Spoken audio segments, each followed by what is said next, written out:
સુરતમાં ગુંડાઓ વિરુદ્ધ કાર્યવાહી ઉધનામાં કુખ્યાત રાહુલના તોડી પડાયા ગેરકાયદે બાંધકામ ઘરમાંથી મળ્યો ગુપ્ત રસ્તો ડિમોલિશનની કામગીરી રોકવાનો પ્રયાસ કરનારા પરિવારજનોની અટકાયત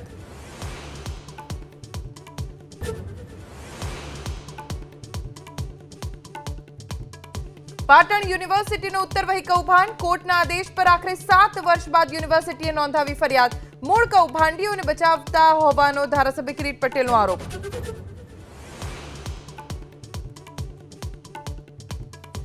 ગૃહમાં ઉઠ્યો કલાકારોની વિધાનસભા મુલાકાતના વિવાદનો મુદ્દો અધ્યક્ષે આપ્યો જવાબ ફિલ્મ કલાકારોને બોલાવવાના બાકી તેમને પણ બોલાવીશું